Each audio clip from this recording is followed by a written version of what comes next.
Menteri Koordinator Bidang Kemaritiman dan Investasi sekaligus penanggung jawab pelaksanaan PPKM Darurat, Luhut Binsar Panjaitan mengakui sempat terjadi kelangkaan oksigen pada awal lonjakan kasus COVID-19 di Indonesia. Namun kondisi tersebut sudah teratasi setelah pemerintah mendatangkan pasokan oksigen medis dari sejumlah wilayah.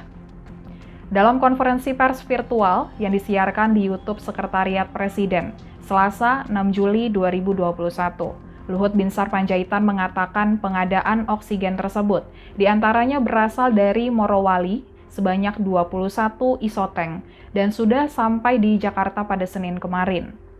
Selain itu, pemerintah juga membuka produksi oksigen medis di Cilegon dan Batam. Luhut Binsar Panjaitan menegaskan sekarang ini pemerintah mengalihkan 100% oksigen yang dari sektor industri ke sektor medis untuk mengantisipasi kebutuhan oksigen dalam 2 pekan ke depan. Untuk diketahui, sebelum terjadi lonjakan COVID-19, produksi oksigen terdiri dari 2 macam, yakni 60% produksi oksigen industri dan 40% produksi oksigen medis. Pemerintah lalu mengubah komposisi menjadi 60% produksi untuk medis dan 40% untuk industri, sebelum kemudian kini berubah menjadi 100% produksi oksigen untuk medis.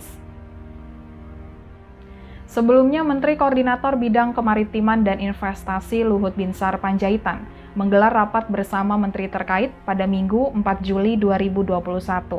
Dalam rapat tersebut membahas mengenai penanganan COVID-19, termasuk membahas mengenai pasokan oksigen. Data dari Kementerian Kesehatan dan Kementerian Perindustrian menunjukkan terjadi kenaikan permintaan oksigen 5 kali lipat.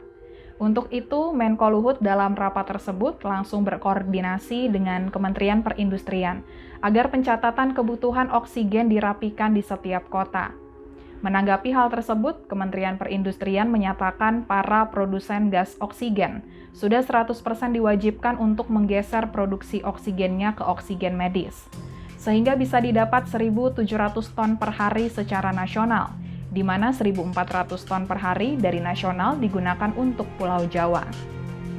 Industri oksigen kecil juga sudah mulai dikerahkan untuk mengkonversi produksi gas oksigennya ke oksigen farmasi. Selain itu, beberapa perusahaan juga ikut mengirimkan isotank untuk penanganan pasokan oksigen. Terdapat 21 unit kapasitas 20 ton isotank dari IMIP Morowali akan tiba di Tanjung Priuk pada 6 Juli 2021, kemudian 5 unit isotank dari Balikpapan yang akan tiba pada 9 Juli di Pelabuhan Tanjung Priuk.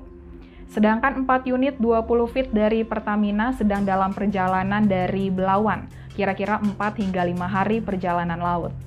Terakhir akan ada tambahan 3 ton oksigen cair per hari dari Krakatau Steel Cilegon.